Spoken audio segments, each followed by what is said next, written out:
Let's make this stuffy crew neck into a V-neck. The first thing we're gonna do is seam rip our collar out. And we're gonna do it right before this shoulder seam. So from here to this shoulder seam. And then once you're finished, we're gonna just cut away all this excess thread. Okay, and once we're done with that, we're gonna see where we want, how far down we want our V to be. I want mine to be 1.5 inches. If you want your V to be more than 2 inches down, you're gonna have to get a new neck tape. Then we're going to fold the shirt in half and then align these shoulder seams right here. Then we're gonna measure 1.5 inches down. Just gonna place a little bit of a mark there. And then we're gonna outline where we want our V to be. I just make something that looks natural and then I draw that out.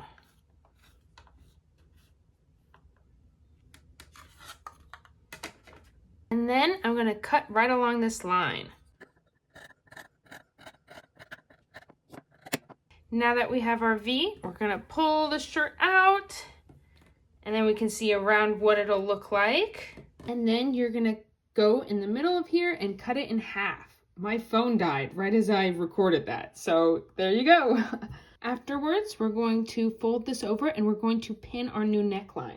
I like using these clips, but if you don't have these or normal pins, you can use safety pins.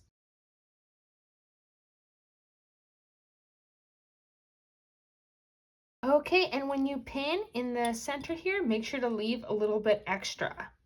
Now we are going to sew along here and we're going to leave about 1 inch left on this tape and away from this V. And then we're going to do that to both sides. Here at the sewing machine, I like to use a stretch needle. I also use a walking foot because t-shirt material is a stretch fabric, so it keeps it nice and flat when we put it through the machine. Over here we can look at our stitches, and I like to use this one right here because when I sew it, it helps create a straight line versus if I just do a zigzag, and the seams sometimes can look a little bit jaggedy, and it also creates a nice finish along the edge. You can also use this line if you want to keep it straight. It's just if you mess up, this one is impossible to seam rip. You can, but it's a huge pain. I'm using a size 2.5 width because otherwise it can get too big of a seam and you end up using too much of your ribbon. Too much of it gets sewn over.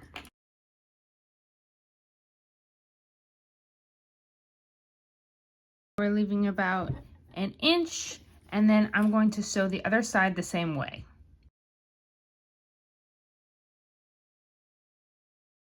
Now that we're done sewing all around, we're going to take one side and we're going to take this long edge here, and we're actually going to pin it on the other side of the V. So this side of the V. We're going to take that long edge and pin it like that.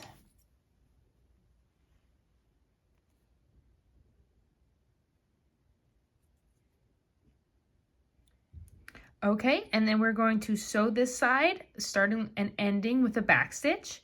And just a little spoiler, once that is sewn, we are going to stretch this part out and sew down here. But now first, let's just sew this part. Okay, and now that we've sewn that part, we are going to straighten this part out and we're going to sew right along here. All right, so this is one side, and then we're going to do the same thing to this side. We're going to sew this short edge along the opposite side of the V. So we're going to pin it right here. We're going to sew there, and that's on the opposite side of the V. We're going to sew along here, and then we're going to sew along here. And it should look something like this when we're done.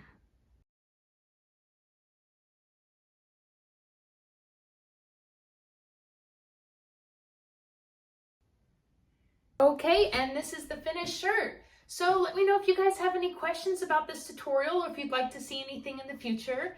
and feel free to sub because it's free, and I'll see you in the next video.